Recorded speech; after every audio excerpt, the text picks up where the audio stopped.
ब्रह्मा जी कहते हैं नारद, मुनि कुबेर के तपोबल से भगवान शिव का जिस प्रकार पर्वत श्रेष्ठ कैलाश पर आगमन हुआ वह मैं तुम्हें बताता हूं। कुबेर का इतना प्रबल तप, भगवान शिव ने उन्हें निधिपति होकर निधिपति बना दिया, और जब निधिपति हो गए तब भी भगवान महादेव की कृपा को वह अपने जीवन में अहरनिशम धारण करते हैं। और महाराज भगवान विश्वेश्वर शिव जब उन्हें निधिपति होकर वर देकर अपने उत्तम स्थान को चले गए, तब उन्होंने मन ही मन इस प्रकार चिंतन किया कि भगवान महादेव ने मुझे आज कुबेर पद प्रदान किया है, और ब्रह्मा जी के ललाट से जिनका प्रादुर्भाव हुआ था, जो प्रलय काल तक महाराज संभालते रहे, वही भगवान रुद्र हैं, वही भगवान रुद्र हैं। जो भगवान ब्रह्मा ने कहा कि मेरे ललाट से जो प्रकट हुए वह अर्धनारीश्वर हुए, मध्य से वही भगवान शंकर ने कृपा की, और भगवान शिव की ही इच्छा का महाराज चिंतन करते हुए रुद्रदेव ने और वहां विश्वेश्वर धाम से कुबेर के पास से जाकर के कैलाश पर अपना स्थान बनाया। कैलाश पर जाकर के महाराज भगवान ने हाथ में डमरू लिया और डमरू बजाने लगे। महाराज वह डमरू का जो नाद था, वह डमरू का जो शब्द था, उस तीनों लोकों में महाराज बड़ा ही आनंदप्रद, बड़ा ही सुखदाई,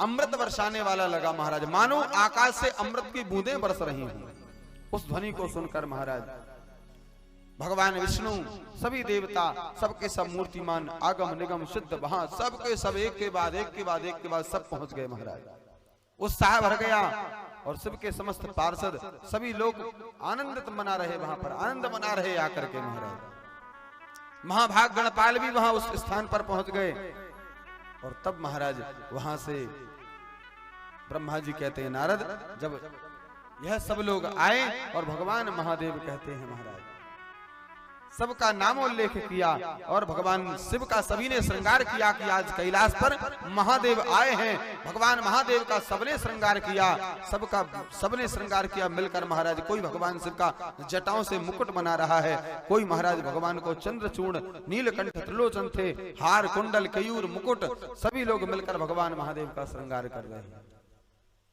अनेक प्रकार से। और तब कहते हैं मुनि विश्वकर्मा ने आकर के और भगवान महादेव के साथ जो सभी लोग थे कैलाश पर, सबके रहने के लिए विधिवत कक्ष बनाए गए। महाराज विश्वकर्मा ने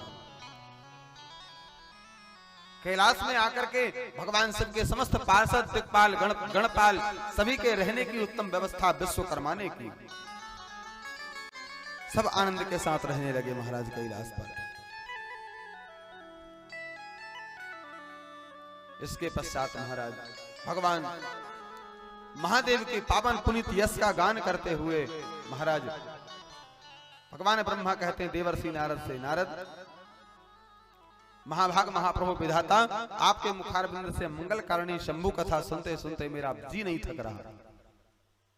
नारद जी कह रहे हैं कि मेरा मन नहीं भर रहा, मुझे आप जो श्रवण करा रहे हैं भगवान महादेव की पावन पुनीत कथा, इससे मेरा मन भर नहीं रहा है। मैं आपसे प्रार्थना करता हूं, मुझे आपने इतने चरित्र सुनाए,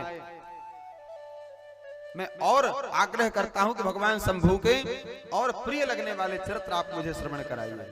ब्रह्मदेव, मैं आपसे सुनना चाहता हूं सती की कीर्ति से युक्त वह कौन सा चरित्र था जिसमें भगवती सती का भी स्वरूप जिसमें सम्मिलित था, वह मैं सुनना चाहता हूं। सती की कीर्ति को सुनना चाहता हूं, सती की उस कथा को सुनना चाहता हूं। वो शोभा सारणी सती किस प्रकार दक्ष पत्नी के गर्भ में आई, किस प्रकार दक्ष पत्नी के गर्भ से आकर के उन्हें रोष हुआ, सती ने अपने शरीर को त्यागा, कैसे यह सब हुआ, हिमालय की कन्या वो कैसे जाकर के बनी, कैसे उन्होंने पार्वती का रूप धारण किया, और कैसे भगवान शिव के साथ उनका विवाह किया, भगवान शिव ने कामदेव को कैसे नाश किया, कैसे भस्म किया, किस प्रकार कौन से स्थान, किस स्थान में जाकर भगवान महादेव ने करिए, यह सब संशय मैं आपसे सुनना चाहता हूं।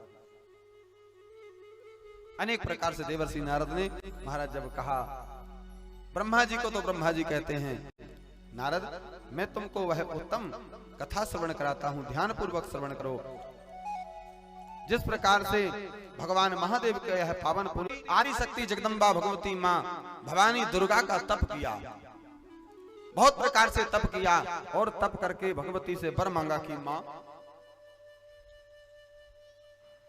मैं आपसे प्रार्थना करता हूँ, हे भगवती हे जगदम्बा, मैं आपको अपना पुत्री रूप में चाहता हूँ, आप कृपा करें, हे भगवती आप अनुग्रह करें मेरे ऊपर। ब्रह्मा जी कहते हैं नारद तुम धन्य हो जो तुमने यह प्रश्न किया भगवती के चरित्र सुनने का। दृढ़ता पूर्वक अब तुम इसे ध्यान पूर्वक सुनो, मैं तुम्हें वर्णन करता हूँ। समस्त प्रकार से नियमों को धारण किया और महाराज दक्ष ने तप किया भगवती जगदम्बा का। भगवती जगदम्बा प्रसन्न हुई, परम रोही वर मांगो।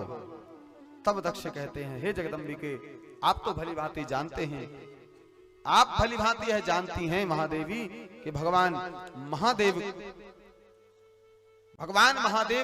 आकर के और आपको वर्ण करें, वह सौभाग्य मैं देखना चाहता हूं, वह सौभाग्य मुझे चाहिए, आप कृपा करें।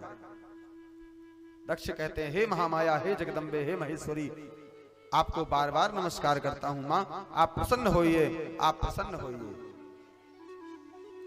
जगदम्बा प्रसन्न हुई। ब्रह्मा जी कहते हैं मुनि संयमित चित्त वाले दक्ष के इस प्रकार स्तुति सुनकर के भगवती प्रसन्न हुई और दक्ष से कहा, दक्ष तुम्हारी यह उत्तम भक्ति से मैं प्रसन्न हूं, तुम्हें अपना मनोवांछित अभीष्ट अवश्य प्राप्त होगा, तुम चिंता मत करो, तुम्हारे लिए मुझे कुछ भी अदेय नहीं है। जगदम्बा कहती है यह बात सुनकर प्रजापति दक्ष बहुत प्रसन्न हुआ और भगवती शिवा को बारंबार प्रणाम किया। जगदम्बा को दक्ष ने कहा हे महामाये, यदि आप मुझे वर देने के लिए उद्यत हैं तो मेरी बात सुनिए। हे भगवती, हे शारदा, हे जगदम्बा, मैं आपसे प्रार्थना करता हूं, मेरे स्वामी जी भगवान शिव हैं और वे रुद्र नाम धारण करके ब्रह्मा जी के पुत्र रूप से अवतीर्ण हुए। मेरे स्वामी भगवान शिव हैं और वह शिव रुद्र रूप से भगवान ब्रह्मा के यहाँ अवतीर्ण हुए हैं। हे परमात्मा शिव के पूर्ण अवतार हैं, परंतु हे देवी आपका कोई अवतार अभी तक नहीं हुआ और जब तक आपका अवतार नहीं होगा, जब तक भगवान शिव और किसी को वर्ण तो करते नहीं हैं, वो आपको ही वर्ण करते हैं। माँ मैं चाहता हूँ आप भी अवतार लेकर के आओ। हे शिवे, इस भूतल पर, इस पृथ्वी पर, इस धरा पर आपको भी अब आना होगा, इसलिए आप मेरी पुत्री बन जाओ। माता से प्रार्थना किया दक्ष, हे भगवती आप मेरी पुत्री बन जाओ। प्रजापति दक्ष का वचन सुनकर जगदम्बिका शिवा हंस पड़ी और मन ही मन भगवान शिव का स्मरण किया और बोली, देवी तात तुम चिंता मत करो, प्रजापति दक्ष मेरी उत्तम बात सुनो, तुम मैं सत्य कहती हूँ, तुम्हारी भक्ति से अत्यंत प्रसन्न हूँ और तुम चिंता मत करो, तुम्हारा मनोरथ पूर्ण होगा। तुम्हारी भक्ति के अधीन मैं तुम्हारी पत्नी के गर्भ से तुम्हारी पुत्री के रूप में अवतीर्ण होंगी। भगवती जगदम्बा ने आशीर्वाद दे दिया दक्ष को, जाओ मैं वीरनी के गर्भ से उत्पन्न होंगी। लेकिन एक बात ध्यान रखना, सावधान दक्ष, भगवती ने सावधान कर दिया। एक बात याद रखना, जिस दिन मेरा अनादर हुआ, मैं तुमको मेरी एक शर्त बता देती हूं, ध्यान पूर्वक सुनो, सत्य समझना, मिथ्या मत समझना।